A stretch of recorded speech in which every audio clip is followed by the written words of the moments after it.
तो कहानी शुरुआत होती है जेसन नाम के एक मशहूर को दिखाते हुए, जिसे लोगों ने इंसानी मॉन्स्टर भी कहना शुरू कर दिया था, क्योंकि उसे मार पाना मुमकिन ही नहीं, नामुमकिन के बराबर था। उसके पीछे की आखिर वजह क्या थी, यह जानने के लिए यूएस मिलिट्री उसे पकड़ने में कामयाब हो चुके थे। उसे ज्यादा देर तक क्योंकि पकड़े रखना मुमकिन नहीं था, इसीलिए साइंटिस्ट रिसर्च फैसिलिटी के अंदर उसे केमिकल्स के जरिए फ्रिज कर देते हैं और एक गार्ड को वहाँ पर उसके ऊपर नजर रखने के लिए बैठा देते हैं। लेकिन हम देख पाते हैं कि उसकी नजरें गार्ड को काफी तंग किए जा रही थीं, इसीलिए गार्ड ने उसके ऊपर पर्दा डाल दिया। रिसर्च फैसिलिटी के अंदर ही हम साइंटिस्ट रोवन को देखते हैं, जिसे जेसन पर रिसर्च करने का आइडिया पूरी तरह से बकवास लगता है, क्योंकि इस दौरान में बहुत से लोगों के मारे जाने का डर था। वो सीनियर साइंटिस्ट से बात करती है और कहने लगती है कि अगर अब जेसन पकड़ा ही जा चुका है तो क्यों ना हमें उसे इसी समय मार देना चाहिए। पर सीनियर साइंटिस्ट उसे समझाने लगते हैं कि हमें बस जेसन की इतने बड़े बड़े जख्मों के ऊपर जल्दी से हिल करने वाली एबिलिटी पर रिसर्च करनी है, और यही एबिलिटी अपने मिलिट्री सोल्जर्स के अंदर डालने हैं, जिससे हमारे आर्मी और भी ज्यादा स्ट्रांग हो जाए। अपना मकसद पूरा होने बगैर ही जेसन को मार डालना कोई भी अक्लमंदी बिल्कुल भी नहीं। यहाँ से वो रोवन को छोड़कर खुद ही जेसन के पास चले जाते हैं और बहुत सारे सोल्जर्स को लेकर। लेकिन यहाँ पर सभी यह देखकर हैरान हो गए कि उस पर्दे के पीछे असल में जेसन था ही नहीं, बल्कि उन्हीं का वो सोल्जर था। इससे पहले कि वो उसे कहीं ढूंढने के लिए आगे बढ़ते, अचानक से जेसन एक पर्दे के पीछे से निकल आता है और धड़ाधड़ करके यहाँ के लोगों को मारने लगता है। सभी सोल्जर्स उसे रोकने के लिए उसके ऊपर फायरिंग करना शुरू कर तो देते हैं, लेकिन उसके ऊपर गोली का कोई असर नहीं दिख रहा था। जिस चेन से जेसन को बांधा गया था, उसी चेन को घुमाते हुए वो उस सोल्जर को भी पकड़ लेता है जो उसके ऊपर गोलियां चलाए जा रहा था, और यहाँ दूसरी तरफ अपने हाथ में पकड़े हुए चाकू से वो दूसरे सोल्जर को भी मार देता है। जैसे ही सारे के सारे सोल्जर मर जाते हैं, वो साइंटिस्ट जो यहाँ पर खड़ा हुआ था वो बहुत ही ज्यादा डर जाता है और यहाँ से भागने की कोशिश करने लग जाता है। लेकिन जेसन पीछे अपना बड़ा वाला चाकू घुमाते हुए उसकी तरफ फेंकता है, जो सीधा जाकर साइंटिस्ट के बॉडी में स्टैप हो जाती है और उसकी वहीं पर मौत हो जाती है। अब यहाँ पर कोई नहीं बचा था। बाहर खड़ी रोवन को भी चिल्लाने की आवाजें आ रही थीं। वो डर गई थी। इससे पहले कि वो अंदर जाती, फैसिलिटी का दरवाजा तोड़ते हुए एक सोल्जर उसके सामने गिरता है। जब वो मरने के स्टेज पर आ चुका था और वो रोवन को वहाँ से भाग जाने को कहता है, क्योंकि अब जेसन शिकारी नजरों से रोवन को देखे जा रहा था। वो उसी सोल्जर की गन को लेते हुए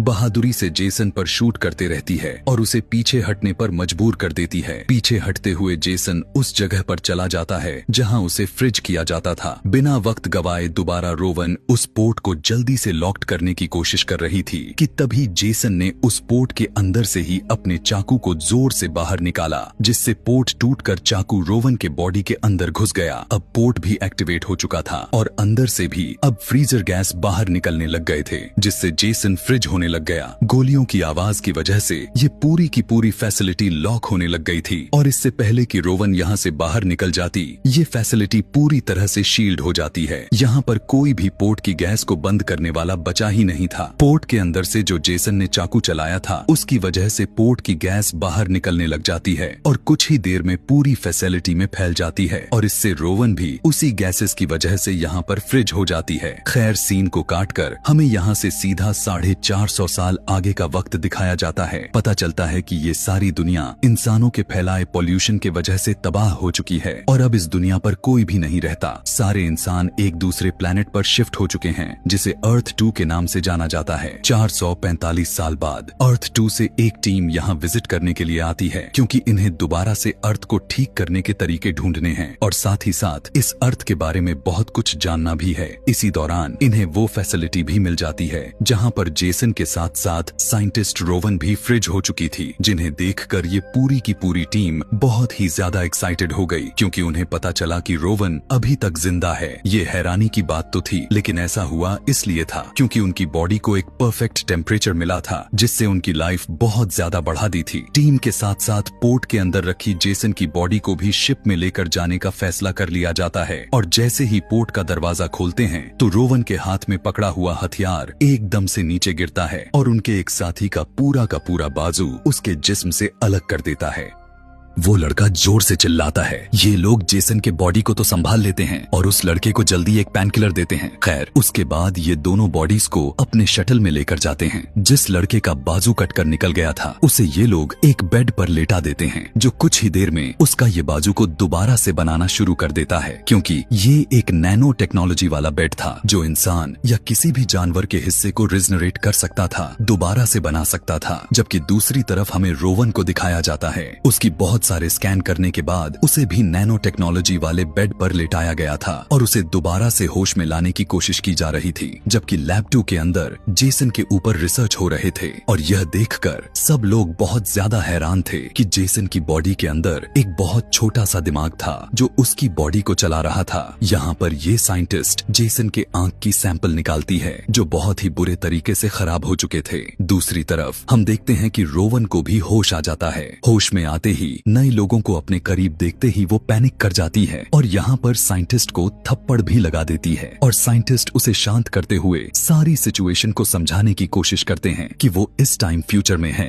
वो रिसर्च लैब में है, क्योंकि वो पिछले 450 साल से बेहोश पड़ी थी। यह सुनकर साइंटिस्ट खुद भी बहुत ही ज्यादा शॉक्ड में आ चुके थे। शिप का लीडर अर्थ 2 से कांटेक्ट करते हैं और उन्हें यह खबर करते हैं कि उनके पास 450 साल पुराने लोग हैं जो अभी भी जिंदा हैं। इन लोगों को लगता था कि वहाँ के लोग इन्हें देखने के लिए बहुत सारे पैसे देंगे, लेकिन वहाँ पर बैठा हुआ इंसान इन्हें यह बताता है कि पुराने लोगों को जिंदा करने की टेक्नोलॉजी अब काफी आम हो चुकी है। इन चीजों को देखने के लिए या किसी पुराने इंसान को देखने के लिए कोई पैसा नहीं देता, तुम अपनी रिसर्च में इन्हें इस्तेमाल करो। जेसन एक बहुत बड़ा किलर था जिसे मार पाना नामुमकिन था। उसकी बॉडी देखने के लिए लोग शायद एक्साइटमेंट दिखाए। दूसरी तरफ हम दोबारा उसी साइंटिस्ट को देखते हैं जो जेसन के ऊपर रिसर्च कर रही थी। उसने जैसे ही जेसन का मास्क उठाया तो वो बुरी तरह से जला हुआ था और वो बहुत ही ज्यादा डरावना दिख रहा था। इसीलिए वो उसका मास्क दोबारा से उसके फेस पर रख देती है और उसके छोटे से ब्रेन पर रिसर्च करने लग जाती है। इस दौरान उसे 1-2 बार तो शक भी होता है कि जैसे जेसन होश में आ रहा है, लेकिन वो उसे अपना बहम समझकर इग्नोर कर देती है क्योंकि जेसन मरा हुआ था। लेकिन हमें दिखाया जाता है कि सच में जेसन का हाथ हिल रहा है, यानी वो जिंदा हो रहा है, क्योंकि इस टाइम इन्होंने जेसन को नैनो टेक्नोलॉजी वाले बेड पर लेटाया हुआ था। जिस नैनो टेक्नोलॉजी वाली बेड ने उसके अंदर दोबारा से जान भर दी थी। एकदम से उसे किसी की उठने की आवाज आती है और जैसे ही वो पीछे मुड़कर देखती है तो सच में जेसन अब उस बेड पर नहीं था। उसने इधर उधर देखा तो एकदम से जेसन ने उसे पीछे से काबू करते हुए उस पर हमला कर दिया। वो उसे मारने लग गया था अपने आप को बचाने के लिए। ये लड़की बाहर आवाज देने की कोशिश तो करती है, लेकिन इस टाइम कोई उसे सुन नहीं पा रहा था।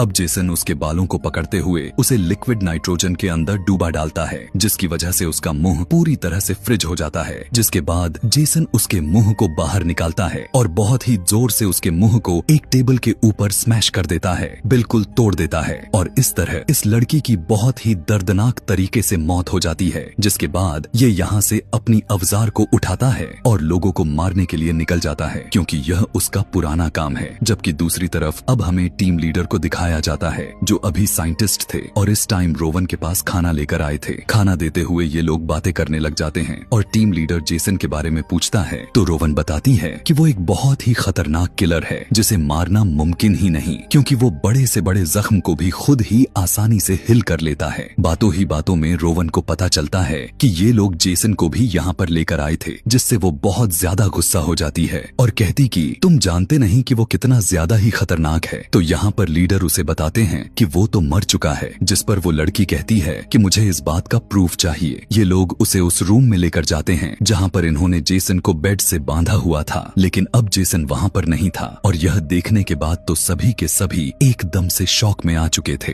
इस लैब के अंदर सिर्फ उस लड़की की लाश थी जिसे थोड़ी ही देर पहले जेसन ने मारा था। और यह देखने के बाद तो सभी लोगों में खलबली मच जाती है। यहाँ के गार्ड जल्दी से इस पूरे लैब में लॉकडाउन लगाने को कहते हैं और सभी को लैब 1 में शिफ्ट होने के लिए कहते हैं, जहाँ पर रोवन को रखा गया था। यहाँ लैब 2 के अंदर हम जेसन को देखते हैं जेसन अब पास में बने हुए एक कैबिन के अंदर आ रहा था, जहां पर एक कपल जल्दी से लैब 1 से निकलकर लैब 2 में जाने की तैयारी करने लग जाते हैं। लेकिन अचानक से वहां पर जेसन आ जाता है। वो उस लड़के के बॉडी में अपना मसैटी को स्टैब कर देता है, जिसका खून जाकर उसके पार्टनर के चेहरे पर गिर जाता है और वो बहुत ही ज्यादा पैनिक कर जाती है। जेसन उस लड़के को खींचते हुए यहाँ से दूर लेकर जाता है और वो लड़की पैनिक होते हुए सभी लोगों के पास जाती है और उन्हें बताती है कि जेसन ने कितनी बेदर्दी से उसके पार्टनर को मार दिया था। अब यहाँ पर गार्ड को भी समझ में आ चुका था कि जेसन कितना ज्यादा खतरनाक है, इसीलिए वो अपनी पूरी फौज को ऑर्डर दे देता है जेसन को मारने के लिए। लेकिन यहाँ का जो टीम लीडर था वो जेसन को मारना नहीं चाहता था, क्योंकि जेसन को अर्थ 2 पर ले जाने पे उसे बहुत सारे पैसे मिलने थे। वो गार्ड को भी ऑफर देता है कि उसमें से आधे पैसे तुम ले सकते हो। गार्ड उसकी बात मान लेता है, क्योंकि वो तो लीडर था। लेकिन फिर अपने रूम में जाने पर सभी को दोबारा से जेसन को मारने का ऑर्डर दे देता है, क्योंकि वो जानता था कि जेसन का जिंदा रहना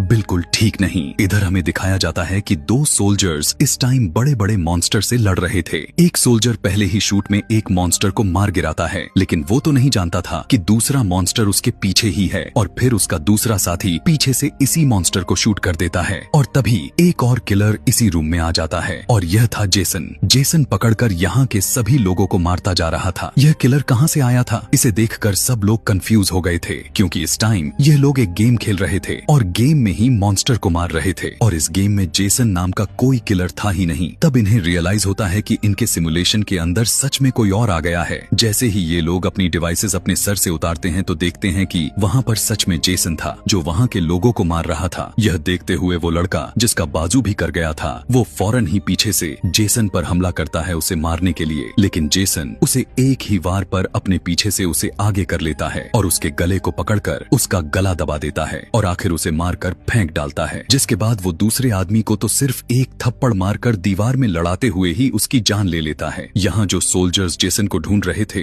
वो जब गेमिंग रूम में आकर इन दोनों की बॉडी देखते हैं तो फौरन से सभी लोगों को अलर्ट कर देते हैं। इसी गेमिंग के अगले रूम में हमें एक इंजीनियर को दिखाया जाता है, जो अपनी कानों पर हेडफोन लगाए अपने काम में बिजी था। वो किसी की बात तो सुन तो नहीं सकता था, लेकिन एकदम से वो अपने सामने लगे मिरर में पीछे जेसन को देख लेता है और इससे पहले कि वो कुछ कर पाता, पीछे से धड़ाधड़ गोलियों की बारिश होने लग जाती है, जो यहाँ पर कैप्टन चला रहे थे जेसन को मारने के लिए। इतनी सारी गोलियां लगने के बाद सभी को लगता है कि अब जेसन की मौत हो चुकी है, लेकिन सभी ये देखते हैं कि जेसन तो वहाँ पर है ही नहीं, बल्कि वो तो वहाँ से भाग चुका था और यहाँ पर अब इंजीनियर भी नहीं था। हैरान परेशानी में ये लोग अब जेसन को ढूंढना शुरू कर देते हैं, जबकि जेसन इन्हीं के रूम में था और खामोशी के साथ लोगों को बहुत दर्दनाक तरीके से मारते जा रहा था। पहले वो अपने मसैटी से एक सोल्जर को पकड़कर मार देता है और फिर एक दूसरे सोल्जर को पकड़कर उसकी गर्दन को मोड़ते हुए उसका भी जान ले लेता है। जिसके बाद वो तीसरे सोल्जर के सामने आता है। यह सोल्जर थोड़ा बहादुर था, इसीलिए वो थोड़ी देर जेसन के सामने टिका रहा। उसने जेसन को हिट करते हुए उसे मारने की कोशिश की, लेकिन उसका कोई बात नहीं बन रहा था, क्योंकि जेसन ने उसे एक ही पंच में नीचे गिराकर उसकी जान ले ली। अब जैसे ही आगे बढ़ने वाले सोल्जर्स को इन सभी मरे हुए सोल्जर्स की बॉडी दिखती है, तो वो फौरन अपने कैप्टन को इस बारे में बताते हैं और कैप्टन उन्हें जल्द ही आगे बढ़ते हुए अपना मिशन को कंप्लीट करने को कहता है। यानी जेसन को मारने का ऑर्डर मिला था। अपने बॉस का ऑर्डर मिलते ही वो लड़की आगे की तरफ बढ़ती है, जेसन को ढूंढ ही रही होती है, लेकिन जेसन तो उसके पीछे मौजूद था, जो एकदम से उसके गर्दन में अपनी मसैटी को रखते हुए उसकी गर्दन को काट देता है। ये लड़की मरने से पहले ही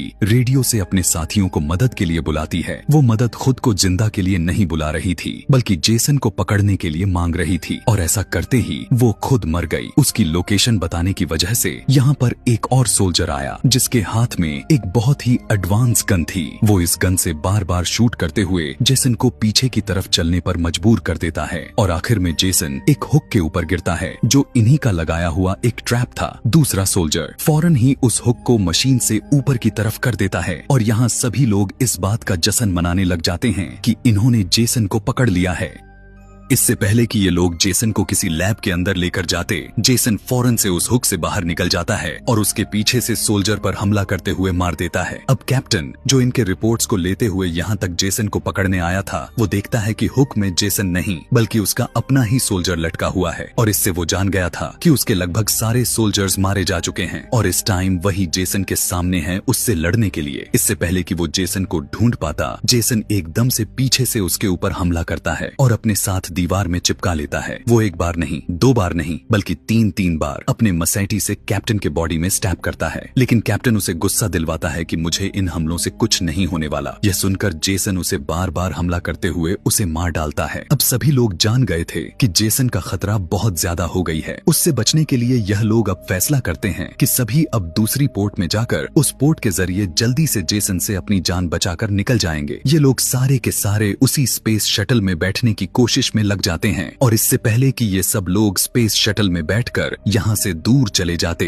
एकदम से उस पायलट के पीछे जेसन आ जाता है, जो सीधा उस पायलट का काम तमाम कर देता है और शटल का कंट्रोल लेकर उस शटल को इसी स्पेस शिप के ऊपर क्रैश करवा डालता है, जिससे स्पेस शिप के काफी सारे सिस्टम तबाह हो जाते हैं। मॉनिटर स्क्रीन पर बैठे सभी लोग अपनी स्पेस शिप की तबाही को देखे जा रहे थे। ये जानते थे कि कुछ ही देर में अब इन लोगों की भी जान जाने वाली है। लीडर अपने कम्युनिकेशन ऑफिसर से कहते हैं को यहाँ पर आसपास कोई दूसरी शिप होगी, उसे रेस्क्यू के लिए बुलाओ। लेकिन पता चला इन्हें कि उस शिप को यहाँ तक आने में 20 मिनट लग जाएंगे और इनके पास सिर्फ 15 मिनट बचे हुए थे। अभी ये लोग बात ही कर रहे थे कि यहाँ पर कोई जोर जोर से इनका गेट बजाने लग जाता है। ये सभी लोग डर कर यह जानते थे कि पीछे कोई और नहीं बल्कि जेसन ही होगा, इसीलिए उन्होंने गेट नहीं खोला। तो जेसन विंडो तोड़ते हुए इस चैम्बर में भी घुस गए। अब अपनी जान बचाने के लिए ये सभी उस चैम्बर को छोड़कर दूसरी तरफ भाग जाते हैं, जबकि पीछे लीडर रह जाता है जो जेसन से डील करने की कोशिश करता है। अगर तुम मुझे ना मारो तो मैं तुम्हें अर्थ 2 पर लेकर जाऊंगा और वहाँ पर ले जाकर तुम्हें बहुत सारा पैसा और शोहरत दे सकता हूँ। लेकिन इन सब चीजों का जरूरत जेसन को कहाँ था। ये लोग जो दूसरे चैम्बर में परेशान थे कि कुछ ही देर में यह स्पेस शिप भी तबाह होने वाली थी और जेसन का भी खतरा बढ़ता जा रहा था। इन दोनों ही खतरों से निपटने के लिए इन्हें दोबारा स्पेस शटल में जाने का आइडिया देता है, जिसे पहले ही जेसन ने यहाँ से निकलने नहीं दिया था। स्पेस शटल आराम से इस स्पेस शिप से अलग हो जाता और ऐसे अगर स्पेस शिप तबाह भी हो जाती तो इसकी जान बच जाती और जेसन उसी में मर जाता और ये लोग जीवित अर्थ 2 तक पहुंच जाते। लेकिन दिक्कत वाली बात तो यह थी कि स्पेस शटल में थोड़ी सी खराबी आ चुकी थी, जिसे ठीक करने के लिए इंजीनियर उसके अंदर जाते हैं और बाकी के बची हुई लड़कियां स्पेस से बाकी बचे हुए इंसान को स्पेस शटल तक लाने का काम करती हैं। और एक लड़का जिसने यहाँ पर एक ह्यूमनॉइड रोबोट को बनाया था, वो उसमें थोड़ी सी मॉडिफिकेशन करने लग जाता है ताकि उसे और भी ज्यादा ताकतवर बनाया जा सके। यहाँ रोवन स्पेस शटल की तरफ जाते हुए एक सोल्जर को मरा हुआ देख लेती है और उसकी गन को इसलिए उठा लेती है कि अगर उसके सामने जेसन आ भी गया तो वो अपनी जान को जेसन से बचा सके। यहाँ पर रोवन को किसी की सांस लेने की आवाज आ रही थी। उसे लग रहा था कि यहाँ पर जरूर कोई तो जिंदा है जिसे वो चेक तो करना चाहती थी, लेकिन उसके साथ की लड़कियां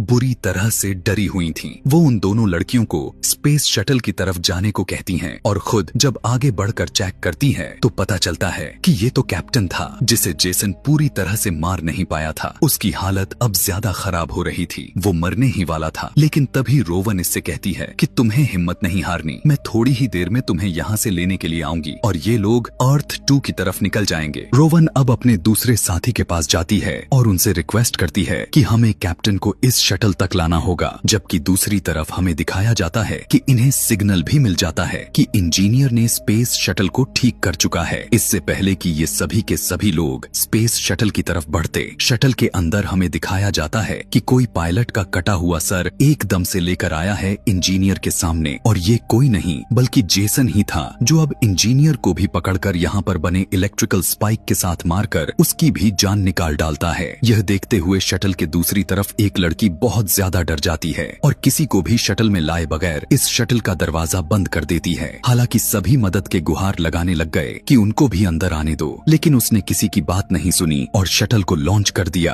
कि तभी किसी वजह से शटल भी स्पेस शिप से टकराकर तबाह हो गई। इन सबको लग रहा था कि जेसन स्पेस शटल के अंदर ही मारा गया, लेकिन अब तो वो इसी स्पेस शिप के अंदर था और वो इन तीनों के सामने आ चुका था। उन्हें लगा कि अब मौत इनके सामने आ चुकी है और इन्हें कोई नहीं बचा सकता।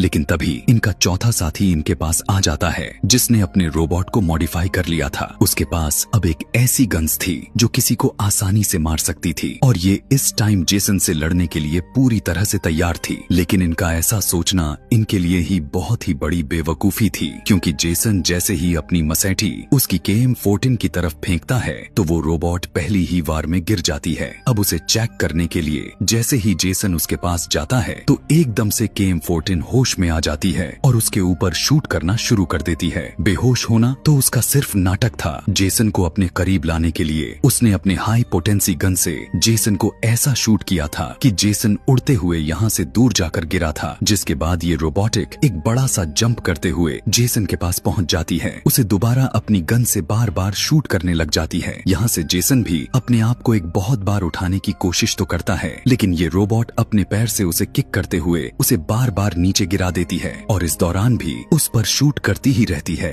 अब इस रोबोट ए जेसन को दूर फेंका था, वो उसके ऊपर जंप करके उसके सर पर बंदूक रखते हुए उसके दिमाग को खत्म करना चाहती थी, लेकिन तभी जेसन ने नीचे से उसके ऊपर वार कर दिया और ये रोबोट गिर गई। इससे पहले कि जेसन अब रोबोट को खत्म कर देता, पीछे से कैप्टन भी अचानक से जबरदस्त एंट्री करता है और जेसन के कंधे में एक चाकू स्टैब करते हुए उसे कुछ मिनट के लिए कमजोर कर देता है और इतनी ही देर में उस रोबोट को टाइम मिल जाता है और उसके ऊपर दोबारा से वार करने लग जाती है। उसे मार मार कर यहाँ से दूर करने की कोशिश करने लग जाती है। अब वो अपने गन से ही इस चैम्बर का दरवाजा तोड़ते हुए उसे लैब 1 में भेज देती है, जहाँ पर वो नैनो टेक्नोलॉजी बेड थे जो एक बेड के साथ भी टकरा जाता है और आखिर KM-14 उसके सर को शूट करते हुए उसे भी मारने में कामयाब हो जाती है। अब फाइनली ये लोग जेसन को मारने में कामयाब तो हो चुके थे, जिससे ये सभी काफी खुश थे। KM-14 अपनी जीत का जश्न मनाने के लिए जेसन का ही मसैठी उसके बॉडी में फेंक कर स्टैब कर देती है और फाइनली अब ये सभी लोग एक बड़े खतरे से जान बचा चुके थे। कैप्टन को नैनो टेक्नोलॉजी वाले बेड पर लेटा देते हैं और उसे हिल करना शुरू कर देता है और तभी दूसरी स्पेसशिप वाले भी इनसे कांटेक्ट कर लेते हैं कि वो इनके करीब ही है और इन्हें रेस्क्यू करने के लिए आ रहे हैं। लेकिन शिप को जितना यहाँ आने में टाइम लगता,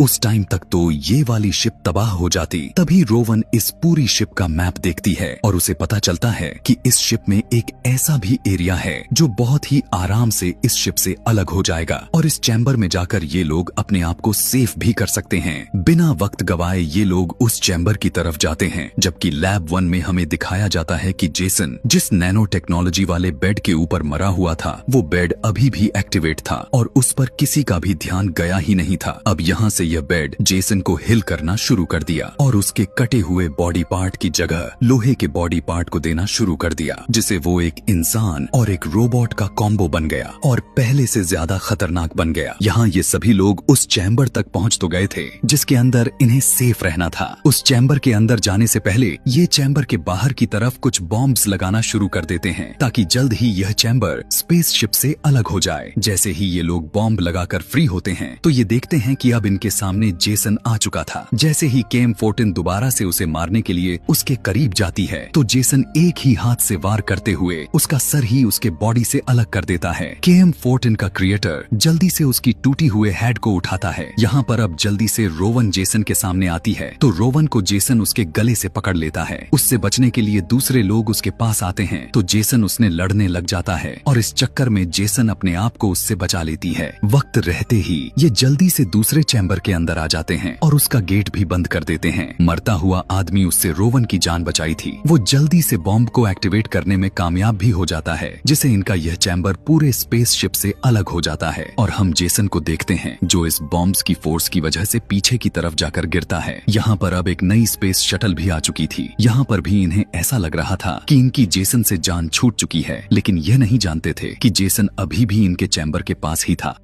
जो बाहर से पंच करते हुए इनके चैम्बर को तोड़ डालता है और वैक्यूम प्रेशर की वजह से हर चीज यहाँ पर उड़कर बाहर की तरफ स्पेस में निकलने लग जाती है। तेजी के साथ इनका चैम्बर तबाही के करीब आ जाता है। इससे पहले कि ये सब लोग स्पेस के अंदर चले जाते, कैप्टन रोवन को पकड़ लेता है और रोवन एक दूसरे साथी को पकड़ लेती है, लेकिन ज्यादा देर तक वो इसे पकड़ नहीं पाई थी, इसीलिए उसकी साथी स्पेस में जाकर मर गई। उसके यहाँ से दूर होते ही कैप्टन ने जल्दी से रोवन को खींच और ये लोग एक दूसरे चैम्बर चैम्बर में चले गए जहाँ पर वैक्यूम प्रेशर नहीं था। अब यहाँ पर 4 लोग ही जिंदा बचे हुए थे। यहाँ पर वे सभी देखते हैं कि जेसन अब इनकी जगह को भी तबाह करने की कोशिश कर रहा है, इसीलिए ये अपनी जान बचाने के लिए यहाँ से भी भागते हैं। ये लोग उस गेट के पास पहुँच जाते हैं जहाँ पर रेस्क्यू वेसल भी आई थी, लेकिन अब इनके इस चैम्बर का गेट जो कि रेस्क्यू वेसल के साथ अटैच हुआ था वो अब नहीं खुल पा रहा था। यहाँ पर कैप्टन डिसाइड करते हैं कि वो स्पेस सूट को पहनकर स्पेस में जंप करेंगे और बाहर की तरफ से